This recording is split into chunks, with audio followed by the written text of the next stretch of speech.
गौरव गोयल। और कल के ऑडियो लेक्चर में हमने बात करी थी कोरिलेशन के बेसिक्स की कि कोरिलेशन किसे कहते हैं, उसकी डेफिनेशंस, उसके मेरिट्स डिमेरिट्स, ये सब हमने डिस्कस किया था। और आज के इस लेक्चर में हम कोरिलेशन को कैलकुलेट करने के जो मेथड्स हैं, स्कैटर डायग्राम मेथड और ग्राफिकल मेथड, मैथमेटिकल मेथड्स, उसका थ्योरेटिकल एस्पेक्ट डिस्कस करेंगे और नेक्स्ट लेक्चर से फिर न्यूमेरिकल को डिस्कस करेंगे। तो let's see the next slide.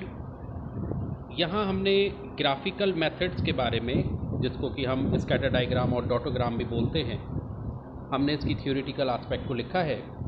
Mainly आप यहाँ पर गौर करिएगा कि जो हमने यहाँ ग्राफ बना के दिखाए हैं, उन ग्राफ में ये वाला ग्राफ अगर आप देखेंगे तो ये लेफ़्ट से राइट की तरफ जा रहा है, तो ये शो करता है परफेक्ट पॉजिटिव कोरिलेशन को।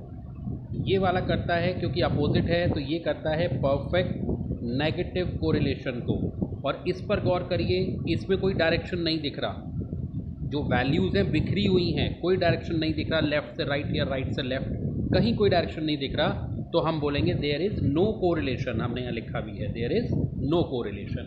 तो ये इस तरह से हम ग्राफिकल मेथड से ये शो कर सकते हैं।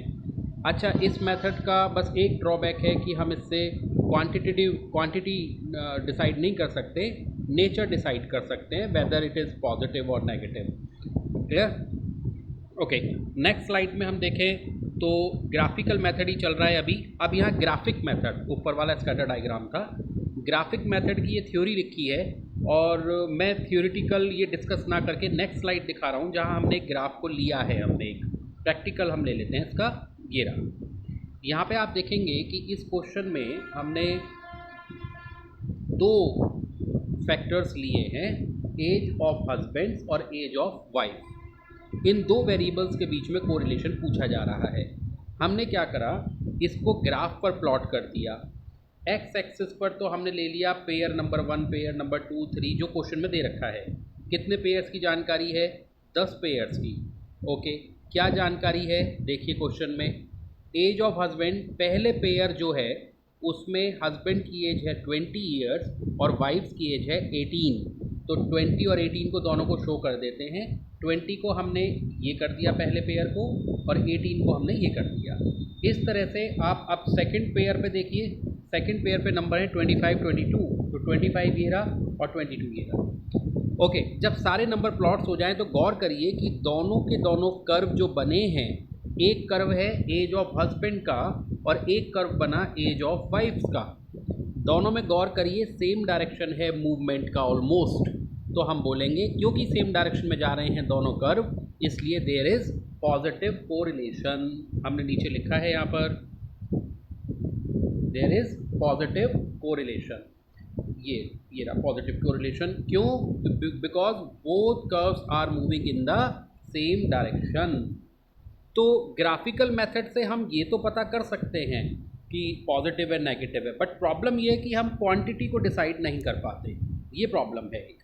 तो ये क्वांटिटी वाली प्रॉब्लम को दूर करने के लिए फिर कार्ल पियर्सन आया, क्योंकि उसने हमको मैथमेटिकली एक फॉर्मूला दिया। उसने कहा जी आप डायरेक्शन भी मैं बता सकता हूँ आपको और क्वांटिटी भी बता सकता हूँ कि दो वेरिएबल्स के बीच में कितना स्ट्रॉन्ग या वीक कोरिलेशन है। ओके, नेक्स्ट स्लाइड पे देखेंगे, अभी कार्ल पियर्सन ही आने वाला है। अभी आ गया मैथमेटिकल मेथड, जिसमें कार्ल पियर्सन ये थ्योरी लिखी हुई है कि हम इसको शो करते हैं आर से, इसको डिनोट करते हैं। इसका दूसरा नाम प्रोडक्ट मूवमेंट कोफिशिएंट भी है, और ये ऊपर इसकी डेफिनेशन आ गई। क्लियर? आगे चलते हैं। Features of Karl Pearson. Features में अब आप देखिए पढ़ते चलेंगे ना, तो वही जो मैं आपको बता रहा था, क्वांटिटी और वो दोनों मिलेंगे आपको। ये रहा डायरेक्शन का तो हमें बताते ही बताता है, डिग्री भी बताता है। ये रहा, it is quantitative measures of relationship. आगे ये सेटिस्फैक्ट्री मेजर्स है, ये रहा, क्योंकि ये स्टैंडर्ड डेविएशन पे बेस्ड है। ये रहा। इसके बाद कोवेरिएंस पर बेस्ड है, और कोवेरिएंस का मतलब होता है ये बहुत इंपॉर्टेंट है, ये याद रखिएगा। कोवेरिएंस का मतलब ये फॉर्मूला याद रखिएगा, क्योंकि ये बेसिक फार्मूला है कार्ल पियर्सन का, इसी से सब बनेंगे। ओके, अभी नेक्स्ट फिर क्या मैथमेटिकल प्रॉपर्टी है इसकी, तो हमने बताया, जैसे पहला उसमें देखिए पॉइंट लिखा हुआ है कि ये हमको बताता है कि किन्हीं भी दो चीज़ के बीच में कोरिलेशन जो होगा वो +1 से -1 के बीच होगा। सही बात है, या तो रिलेशन परफेक्ट होगा यानी कि +1, या बिल्कुल नहीं होगा यानी कि -1, आई मीन नेगेटिव कोरिलेशन। नहीं होगा तो 0 आ जाएगा, या फिर पॉइंटों में आंसर आ जाएगा। वो हम पिछले लेक्चर में, आपको ध्यान होगा, हमने एक टेबल बना के समझा दिया था।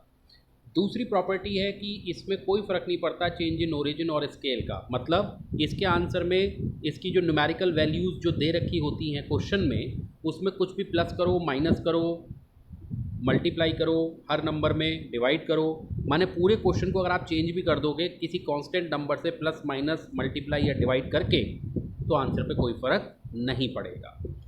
In the very same way एक इसकी प्रॉपर्टी है कि हम इससे ज्योमेट्रिक मीन निकाल सकते हैं। रिग्रेशन कॉफिशिएंट का फॉर्मूला ये लगेगा। ये फार्मूला बेसिकली रिग्रेशन में हमारे काम आएगा, फिलहाल यहाँ केवल इसको फॉर्मूले को याद कर लो। ओके, ये मेरिट डिमेरिट हो गई, ये आप पढ़ लेंगे। इसके बाद आ गया methods of calculating Karl Pearson's coefficient correlation. Direct method में फॉर्मूले मैंने लिखे हुए हैं, और डायरेक्ट मेथड के बाद ये डायरेक्ट मेथड में जो मैंने फार्मूला लिखा है, बस इसमें एक चीज़ याद रखिएगा कि इस फार्मूले को तभी यूज़ करिएगा, ये वाले फार्मूले को, जब क्वेश्चन में स्टैंडर्ड डेविएशन का जिक्र हो। अगर स्टैंडर्ड डेविएशन का जिक्र नहीं है तो इस फार्मूले को यूज़ मत करिएगा, क्योंकि अननेसेसरी हमको स्टैंडर्ड डेविएशन और ढूंढने पड़ जाएंगे। तो उस केस में डायरेक्ट मेथड का ये वाला फार्मूला प्रेफर करिएगा, ये वाला सबसे ज़्यादा यूज़ आएगा, ये वाला, अगर कोई डायरेक्ट से कर रहा है। रिमेंबर, ये डायरेक्ट मेथड के दोनों फार्मूले हैं। इसको कब यूज़ करोगे? जब क्वेश्चन में स्टैंडर्ड डेविएशन गिवन हो, ये रहा, और अगर स्टैंडर्ड डेविएशन नहीं है तो इसको यूज़ करिएगा। ये सबसे इंपॉर्टेंट फार्मूला है, ये वाला। क्लियर? आगे चलते हैं। ये हो गया डायरेक्ट मेथड। अब आएगा इनडायरेक्ट मेथड, जिसको हम बोलते हैं शॉर्टकट मेथड भी बोलते हैं। शॉर्टकट मेथड या इनडायरेक्ट मेथड एक ही बात है, या शॉर्टकट मेथड, कैसे बोलिए, एक ही बात है। ओके, तो शॉर्टकट मेथड में मैंने दो फार्मूले लिखे हैं, एक ये रहा और एक ये रहा। ये वाला जो फार्मूला है, ये ऊपर वाले का ही सिंप्लीफाइड फॉर्म है, तो आप इसको याद करिएगा, इसकी कोई ज़रूरत नहीं है। जब हम इसको एलसीएम लेके सॉल्व करेंगे ना, तो यही आ जाएगा, ये वाला। तो इस फार्मूले को करिएगा, ये वाले को। अगर कोई शॉर्टकट से कर रहा है तो ये वाला फार्मूला करें। क्लियर? ओके, और आई थिंक अब ये हमने आज इसका डायरेक्ट मेथड का फार्मूला, शॉर्टकट मेथड का फार्मूला, ये हमने देख ही लिया। बाकी कार्ल पियर्सन का मैथमेटिकल मेथड डिस्कस हो गया थ्योरेटिकली, और उसकी प्रॉपर्टीज़ डिस्कस कर ली। ग्राफिकल मेथड हो गया डिस्कस। तो न्यूमेरिकल तो 100% आपका कार्ल पियर्सन से ही आता है, आपके सिलेबस में ही कार्ल पियर्सन का है। तो ये फॉर्मूले लर्न कर लीजिएगा, और नेक्स्ट लेक्चर में आपको न्यूमेरिकल मैं समझाना शुरू कर दूंगा। और कल हम न्यूमेरिकल्स की स्लाइड पहले पोस्ट करेंगे, थोड़ा उन्हें देख लीजिएगा, और फिर उसका लेक्चर मैं पोस्ट करता रहूँगा। ऐसे ही हम रिग्रेशन का करेंगे, कंटिन्यूएशन में ही चलता रहेगा। Clear? Okay, take care, bye.